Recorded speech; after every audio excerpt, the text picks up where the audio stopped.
Hey everyone, welcome to Collie Country. Today we're going to trellis up these tomatoes, which desperately need doing. So you can see a few of them are falling over. And I'm going to show you my plan on how I'm going to control these indeterminate tomatoes in this space, because I think they're going to grow pretty tall. We've got a really long growing season. In fact, it's coming into winter, so they've got a long time before they're going to get killed off by disease, essentially. And there's not a lot of space, so it's not very tall in here. So I think the tomatoes are going to hit the roof pretty quick. So I have a plan on how I'm going to try and avoid that, and I will show you what I'm planning on doing. So I'm going to use this baling twine because that's what I've got. I've got bucket loads of it coming off the mulch bales. And the plan is, and I'll show you, I've done one, I need to do the rest. But the plan is to start them going one way and then feed them back the other way as they get bigger, so they kind of twirl. So this is our first tomato. So you've got the baling twine tied loosely around the bottom and just loosely around his stem. And I've already trimmed this tomato, done his maintenance, and it's attached to that edge of the greenhouse.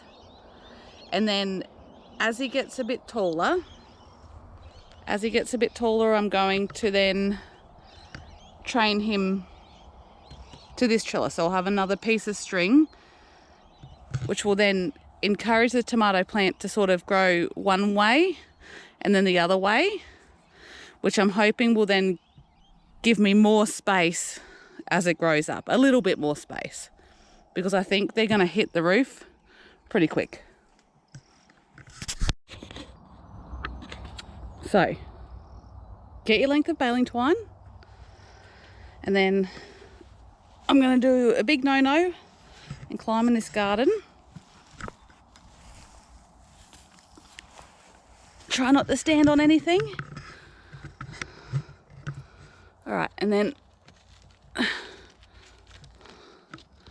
jam it up in there. Avoid the ants. All right. So we've got our twine.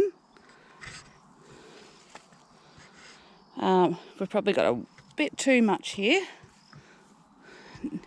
Now you can use whatever you've got on hand. I have baling twine on hand. It does deteriorate. I don't know if it's actually going to hold these plants up for a whole season, but this is what I'm starting with. So what we're going to do is tie this onto our plant. I'm going to tie him about there because I'm going to take off all these bottom leaves anyway. So we'll just wrap it around loosely. You've got to make sure it's loose. This tomato needs room to grow, so you need to leave some slack in the twine so that you can weave the tomato through it. So make sure he's got some bit of space there.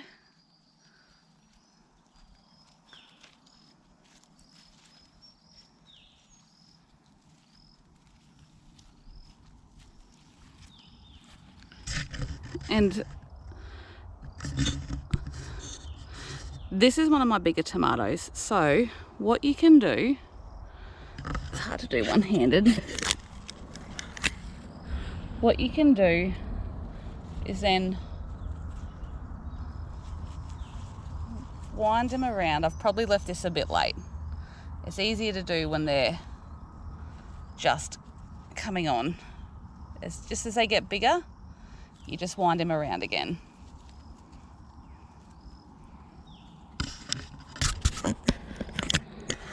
So this is my tomato plant here, and as he grows bigger he will slowly get pulled further towards that way, and then when he gets bigger again I'll slowly pull him towards this other beam where I'll tie things up. I could have put stuff straight down the middle, and I was looking for things, but I thought I was looking for sticks and things, but the risk of damaging the shade cloth that's up here, I thought, nah, let's try it this way. We'll see what happens. Now, as for tomato care, where I am, it's pretty warm. Even in winter, it's end of autumn right now, and it's still pretty warm. It's still pretty humid. So what we need to do is give our tomatoes heaps of airflow, and also with these indeterminate tomatoes, so the ones that will just keep growing, if they're in good conditions, they'll just keep growing and keep producing more and more fruit. So with this one, with these indeterminate tomatoes, what we want to do is trim the suckers. So we want one main stem, which we've got here, and if you can see, right in the what we call the armpit of the tomato, between a leaf stem and the main stem, will be this little one. Now that, if you let it, will become another big main stem. So what you want to do is pick those off. I'm actually going to pick off all these bottom leaves anyway, because anything that touches the ground is going to be prone to disease. And it also encourages airflow through the bottom of the tomato plant, which then helps also prevent a little bit of disease. If the tomatoes get really stuffy, if they don't have airflow through here, it will actually promote disease, promote pests, and your tomatoes will get sick very quickly. All right, let's keep going with the rest of this tomato bed, and then I might take you for a bit of a garden tour and give you an update.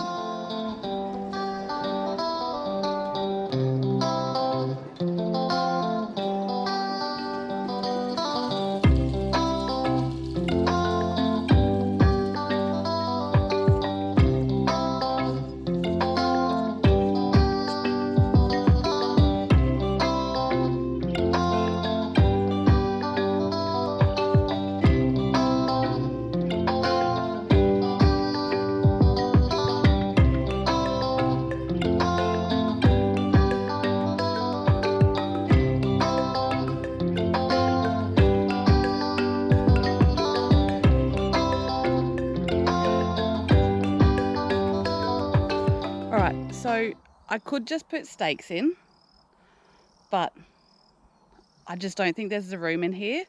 And also I've done this method in the past and I find it just works so much better than trying to stake them up. You can never get the stakes tall enough really with your indeterminate tomatoes. So I'm going along, tying them up. It looks a bit messy at the moment, and it always does at the start with strings and things everywhere. But as the season goes on, you'll see the benefit of tying them up. It keeps the tomatoes really tidy. You can keep track of what the main stem is, and then you can produce more tomatoes. So if you let, as you can see, this one desperately needs tying up. If you let these little suckers go and they turn into these big stems, you'll actually have less tomatoes, because the tomato plant is concentrating on trying to grow more of these main stems and more branches, more leaves to try and grow more tomatoes. But you'll actually get less yield if you let the branches go off everywhere. Like having 2, even 3 main stems as the season goes on is fine. So what you want to do is get this main tomato stem going, and then as you can see, this one's already branched off to 2. This is a speedy tomato, this one. He's growing real fast. He's already got some beautiful blossoms going. And so then as it gets towards the top of the canopy, it will bush out and you will get more that way. But initially you want to get your tomato plant concentrating on just growing. Not on growing tomatoes, just growing and getting established. As you're going, as you see, I'm just dropping the leaves in the garden bed. So while your tomato plants are young and healthy, dropping your leaves in the garden, helping with the organic matter in the garden bed is absolutely fine. If you find your tomatoes are starting to get disease, especially towards the end of the season, the bottom leaves, they'll all be gross and brown and speckled and things like that. That's when you don't want to drop your tomato leaves just onto the ground. You don't want to introduce more disease into your garden beds. That's when I recommend just chopping them, throwing them outside in the grass where it doesn't matter, or burning them. If you've got a burn pile going, you can chuck them in that. You just don't want them back in your garden beds, and you don't want them in your mulch pile.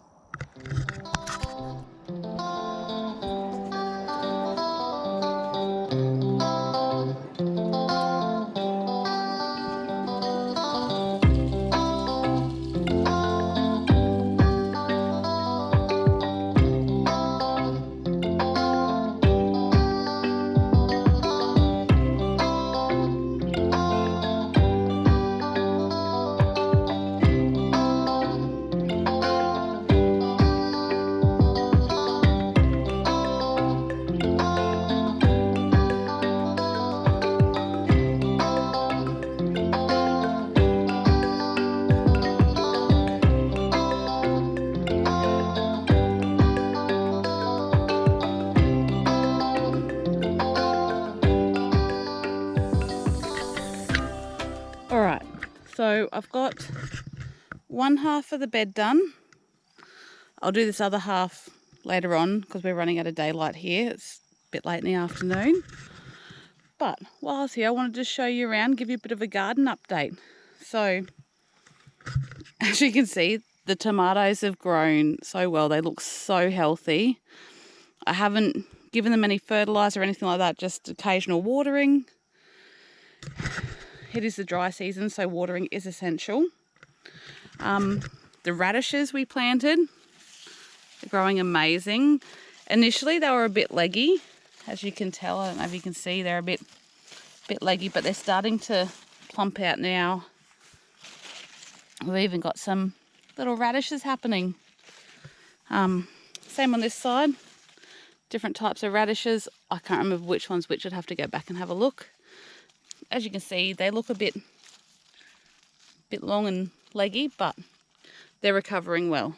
Tomatoes in here are doing amazing. However, we did have, if you can see a few gaps, something munched them. Something munched them right at the bottom of their stem and didn't fully munch them off, but just like half munched the stem away. And I've managed to save 2 of them that happened to. So this one at the back here that happened to, and I've just like piled up the dirt around it to hopefully get some more root systems happening and let it be okay. And so far this one survived, so I'm happy with that one. It also happened to one of the ones on this side. I can't remember which one it was. Maybe it was this one. I don't know. But it happened to another one on this side. So I've managed to save 2. 2 of them died. So the plan in here is I am going to interplant lettuce beneath the tomatoes. I think I'm probably going to do some carrots along the front here. I do have some other carrots started. I am going to experiment with a few different types of ways of planting carrots that I've seen just to see what works best. So in the other greenhouse, I've already started where I've just like sprinkled it in, traditionalized, just sprinkle the carrot seeds in and see how they go, and I'll have to thin them out as they get a bit bigger. But then I think I'm going to try a few different ways, maybe like once a month, carry on planting tomatoes, carry on planting carrots, and then so we have a constant supply of them. How whatchamacallit plant, still going strong, putting out roots everywhere. Cover him up. So I can't harvest this till this plant dies back, and then I'm going to dig all of it up and then replant it somewhere else. I think it's just the space in here is too precious, and I don't think we need this plant in here. All right, so out of the greenhouse. Leeks and spring onions were a disaster. I just think I probably didn't water them enough. Excuse the mess, I've been digging stuff up. Had some zucchini in here, the bugs got to it, might be a touch early yet. Now these gardens, I went to, because these tomatoes that I've got in here needed planting, I went to just loosen up the soil because it's pretty rubbish and needed some air. It was pretty compact. And then as I dug down all of 10 centimetres, there was a tarp underneath it all. So I'm in the process of digging the tarp out of this one. I've gotten about, I don't know, a third of the way through. I've done all of this garden. So we've got tomatoes, mostly the Amish paste from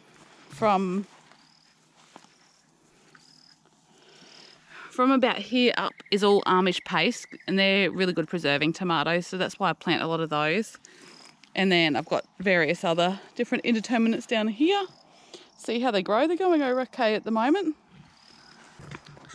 All right, other side of this garden bed is our determinate tomatoes, planted in between the papaya tree and whatever trees these ones are. And they're definitely slower. Ooh, spider web. They're definitely slower than the tomatoes that are in the greenhouse, the indeterminates, and like they have much better soil and had much better prep, but they're growing. So I'm happy with that. Oh, look, little toad hole. Cheeky bugger. They're actually a major pest and I should be doing my best to get rid of them. All right, let me take you around to the other greenhouse where I have planted some more things and started some more seeds. Mostly just flower seeds because, you know, we need flowers, we need bees, and they can also help with a few pests and also attracting the other bugs that eat the pests. Here's our other greenhouse. As you can see, a few tomatoes in here. I've got tomatoes everywhere. So these two on the end, these are my cherry tomatoes. We don't grow a lot of them because we actually don't eat a lot of them. Neither Dan nor I are huge fans. A few other indeterminate types in here. And then, as you can see in front, can you see them all? All the baby carrots. So I've actually had really good germination to the point where I'm going to have to thin quite a bit. And they go all the way up. I don't normally get that good of germination, so I'm happy with that. All right, so I've got some new seeds started as well. Mostly flowers, but also some lettuce. So here's all lettuce seeds coming up, and the plan is to plant all these. Oh, spider friend. The plan is to plant these between the tomatoes because they don't like a lot of sun and it is still pretty hot. So I think they'll appreciate the little bit of extra shade. Now, I didn't label any of the flowers that I planted. Pretty sure these are all zinnias because I knew I did a whole thing of zinnias. So these are all the different types of zinnias. Hasn't come up. And I think these are dahlias. I could be wrong. And I don't know what these little ones are. Hopefully alyssum. I'm hoping to get some alyssum started here. I really like that plant. It attracts all the pollinators. Also attracts the bugs that attack the bad bugs. So we like those. All right, we'll be planting those out hopefully very soon. Let me interrupt these farm chores to show you the cutest thing ever. Come with me.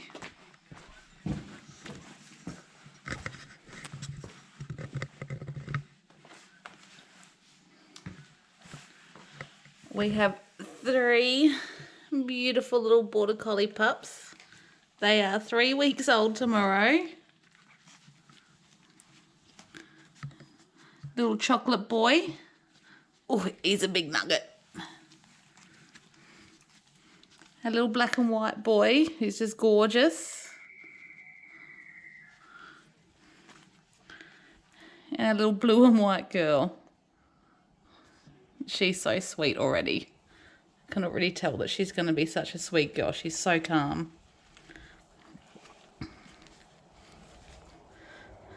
These are a little Winter and Watson combo. And she's done so well. And you're just so cute. Yes, you are.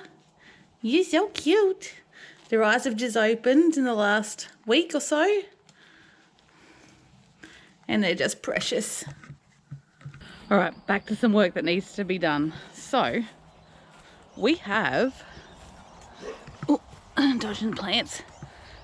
We have bananas that need to be harvested. I'm actually a couple of days late. I don't know if you can see them up there. The bunch is up really high, so I'm going to have to chop the whole tree down, but that's fine. Can I just say, I'm not keen on getting in there. The ants, spiders, maybe not so many spiders this time of year, but the ants are still crazy. But I need to get this banana bunch down.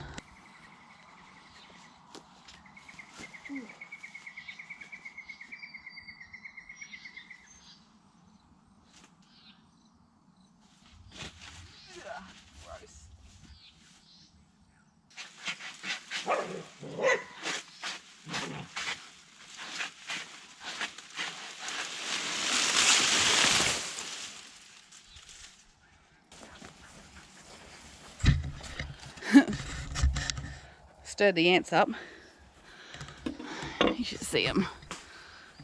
Crazy ants.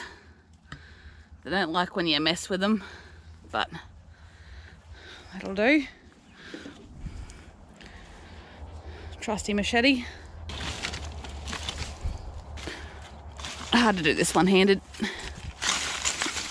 Ah, little bastards. Watch out, pups. There's ants everywhere. All right, we need to get these nannies.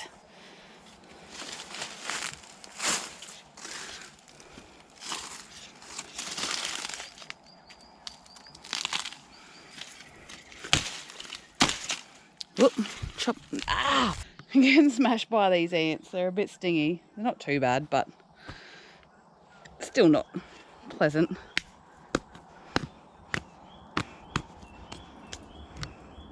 Just got to be quick.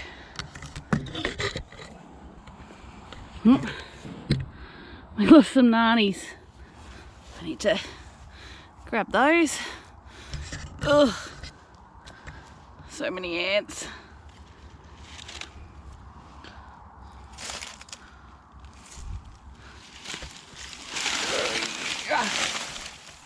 Ow. All right. Got the nanny plant free. Oh. Ants. There's a couple of bananas. Ow. Hate these ants.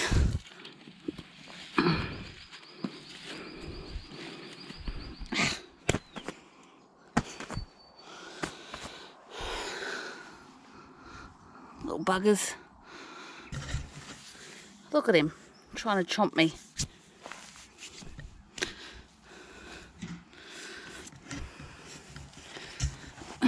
They are angry ants when you disturb them. All right, get these washed off. I find the best way to deal with the ants is just to stick them under the hose. As for this nanny tree, I will, once the ants calm themselves and go away, because they will, because I've disturbed the whole nest and wherever they were, so tomorrow or the next day I'll chop this up and I'll chuck it back in around the other banana trees, because they're so full of water, and also it's really good mulch for the oncoming banana trees. So once a banana has produced bananas, they're done. So just chop the tree down, chop it up, and chuck them back under the banana trees you've got growing. All right, picked all the ripe ones off. They're in a bucket. We're gonna go hang these up to ripen. And then get on with picking some more fruit.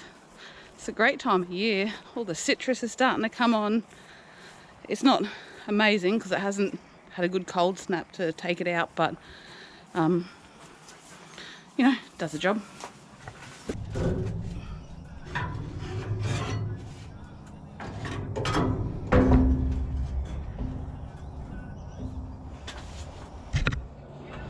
All right, bananas are all hung up where pests can't get to them.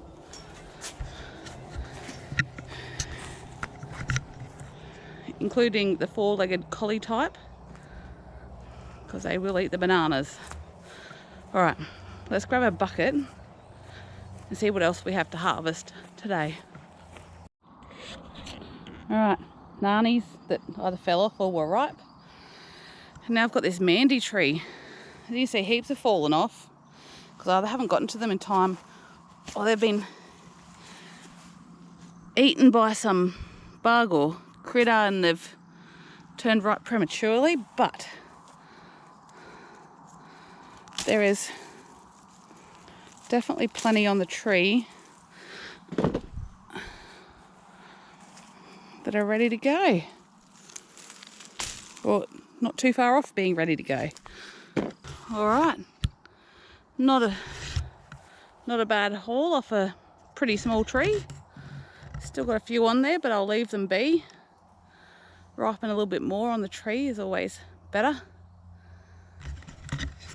Some of our other citrus are doing all right too. I'll come and have a look.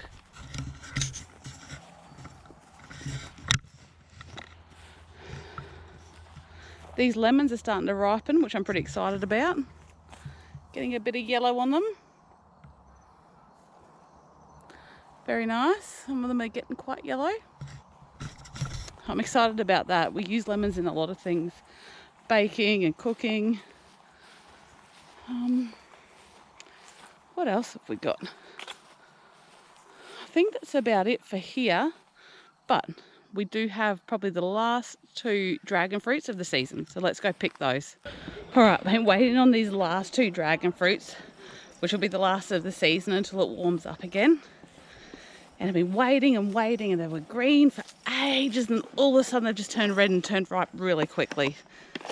So here's our last two little dragon fruits. I don't have my snips. This is not the best way to do it. Don't do what I do. Got a little hole in it, but that's okay because I'm going to eat it tomorrow. So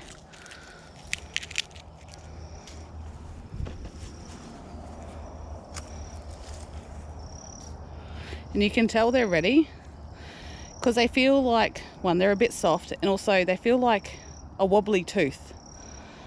So when they're ready to be picked, they feel like they should come off. So oops, left a bit of that on there, but look at that fruit. Yum. That'll be morning tea tomorrow.